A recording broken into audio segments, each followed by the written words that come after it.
allons parler des manuscrits anciens du Mali. On se vante de cette culture dont le pays dispose. Est-ce qu'on peut exploiter ce patrimoine? Vous êtes gestionnaire des manuscrits anciens du Mali. Quel est l'état des manuscrits à travers le pays? Je vous remercie beaucoup. Je remercie tous ceux qui nous regardent ici au Mali et un peu partout dans le monde. Le manuscrit ancien du Mali, vraiment, ils sont partout. Donc si on parle des anciens manuscrits, toujours on parle de manuscrits de Tombouctou.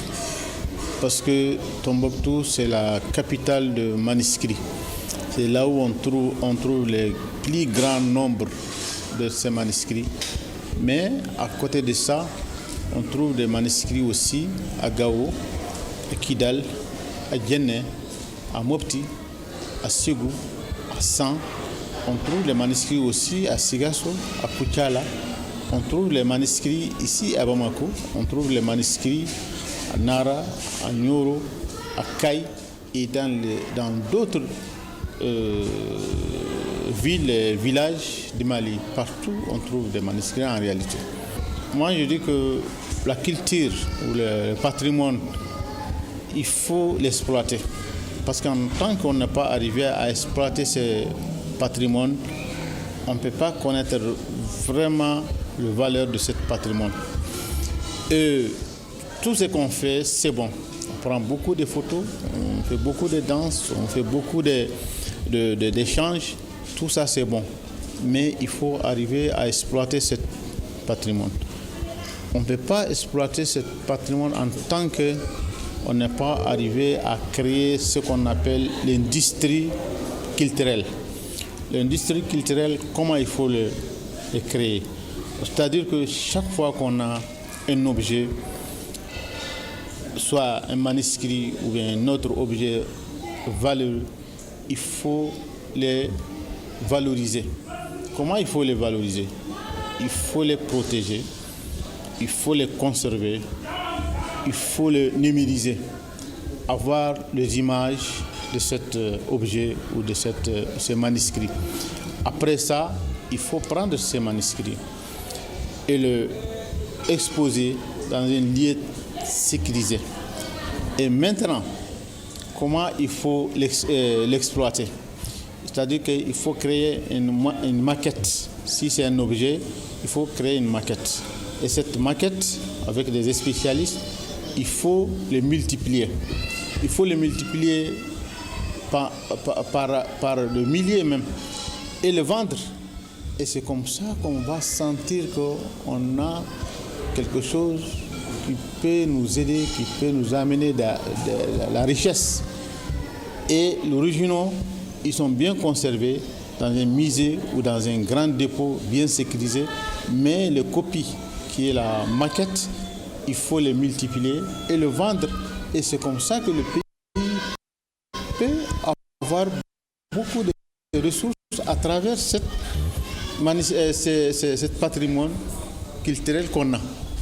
Justement, aujourd'hui, ce patrimoine dont dispose le Mali peut être transformé, parce que c'est ça le truc. Est-ce qu'on peut transformer en devise, en argent concrètement? Quand on a une maquette d'un objet très valeureux, et cette maquette qu'on va multiplier et le vendre, et c'est ce qui amène l'argent, c'est ce qui amène de la richesse. Est-ce que vous voyez? Et si on fait ça, vraiment on va sortir, on va aider le patrimoine à bien être conservé, à bien être valorisé à travers les ressources qui viennent de ce patrimoine même. La maquette là, qu'on peut vendre, mais on ne vend pas la matière même. Si on vend la matière, ça veut dire qu'on a perdu. Donc ça, c'est interdit même. Il y a une loi qui interdit de vendre les objets, les manuscrits originaux en dehors du Mali. Entre nous, on peut faire beaucoup d'échanges, mais en dehors du Mali, c'est interdit même. Il faut la numérisation. Quand c'est numérisé, si c'est un manuscrit ou si c'est un objet, c'est le copie qu'on va exploiter, qu'on va multiplier et le mettre ça dans les boutiques, dans les galeries, dans les musées. Et c'est ce qui va amener une richesse pour bien exploiter, pour bien conserver l'original. Alors, vous avez parlé d'industrie culturelle.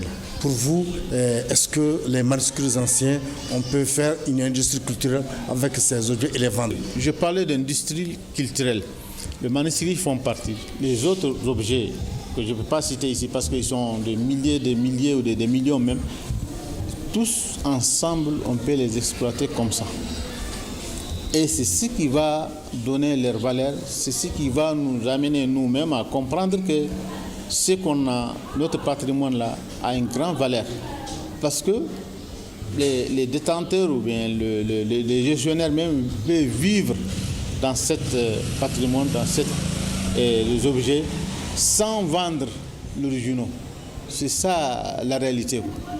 Voilà. Parce qu'une fois que tu as vendu l'original, mais c'est fini, tu n'as plus de patrimoine. Donc, on n'a pas besoin de ça. Il faut créer seulement l'industrie. Il y a ce qu'on appelle l'industrie des livres. Par exemple, le manuscrit, on peut le traduire dans plusieurs langues et le publier. Ce qu'on a publié, on peut le vendre, on peut le multiplier partout, en anglais, en français, dans nos langues locales. Mais c'est ce qui amène la richesse à travers cette industrie de livres, à travers cette industrie culturelle. Je parlais de l'industrie culturelle, ça c'est mon domaine, mais je sais que c'est valable pour l'ensemble du patrimoine national. Aujourd'hui, vous savez qu'on est dans un état assez pauvre comme le Mali. Est-ce que vous pensez qu'avec cette pauvreté, on peut résister à faire du commerce avec les manuscrits que nous avons, ou bien à créer une industrie culturelle, le temps de faire des livres, le temps de faire les vendre, et ça va faire des retombées? Aider à bien conserver le patrimoine même et aider aussi à faire vivre les gestionnaires et les autres Maliens à travers cette industrie et créer des emplois un peu partout autour de ce patrimoine. Parce que ce patrimoine se trouve partout au Mali, dans toutes les régions, comme j'ai cité, dans les grandes villes, dans les villages, un peu partout. Donc, une fois que ça commence, on peut amener ça partout et les gens peuvent exploiter leur patrimoine de cette manière. Mais pas vendre. Ça, c'est interdit de vendre l'original. Vous avez parlé de tous les hameaux, de tous les villages, de toutes ces villes-là qui ont encore les manuscrits, parce que nous parlons des manuscrits anciens du Mali. Est-ce que ceux qui détiennent les manuscrits, les détenteurs des manuscrits, ont cette possibilité de voir une industrie, comme vous le dites, une industrie culturelle, pour amener ce manuscrit ou bien les détenteurs des manuscrits, amener chez eux directement? Mais bien sûr, tout le monde veut avoir les retombées de ses biens. C'est-à-dire que les détenteurs de manuscrits ou les détenteurs des objets d'art, ils n'ont rien, ils sont là, ils sont des gardiens, ils sont en train de gérer ce patrimoine très riche. Mais avec ces solutions que je viens de proposer, tout le monde peut être à l'aise, tout le monde peut travailler comme il faut. Parce qu'il y aura des ressources qui vont venir, il y aura des ressources qui peut bien conserver le manuscrit, qui peut bien conserver tous les objets d'art, mais ça peut servir d'autres choses parce que ça va créer beaucoup d'emplois. Par exemple, quelqu'un qui est à Djenné, il a des manuscrits. Qu'est-ce que vous proposez aujourd'hui à l'État pour qu'on soit plus proche des détenteurs de ces manuscrits? Créer une industrie, ça a besoin de moyens. Une fois que ces moyens sont là, on va créer cette industrie. Ça concerne tout le monde. Tout le monde peut participer. Ceux qui sont dans les grandes villes et ceux qui sont dans le village, tout le monde peut participer et avoir un bénéfice direct. Qu'est-ce que la SAVMA a apporté aux détenteurs des manuscrits du Mali? Et nous, pour honorer cette année culturelle, on est en train d'amener des grandes actions avec le gouvernement à travers le ministère de l'Enseignement supérieur pour que le ministère de l'Enseignement supérieur, qui est le responsable de manuscrits qui appartient à l'État, qui est à l'Institut Ahmad Baba, pour qu'il puisse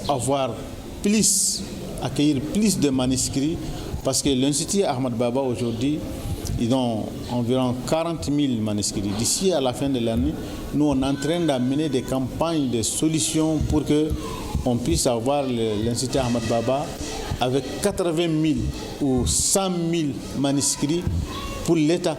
On est en train de travailler sur ça. À travers le ministère de l'Enseignement supérieur, on a beaucoup avancé dans ça. Et à côté de ça, toujours avec l'État, à travers le ministère de la Culture et le ministère de l'Assainissement, à travers le projet qui s'appelle Restauration des terres dégradées. Un grand projet pour avoir une solution pour les manuscrits partout au Mali et même en Afrique de l'Ouest. Ça, c'est un projet qu'à la fin, il va s'appeler l'hôpital de manuscrits. Est-ce que vous voyez? Donc, une fois qu'on arrive à créer ce centre d'hôpital de manuscrits, ça, c'est une solution pour l'ensemble des manuscrits du Mali et l'Afrique de l'Ouest. Parce qu'il faut avoir un hôpital comme ça. Parce que les manuscrits aussi sont malades.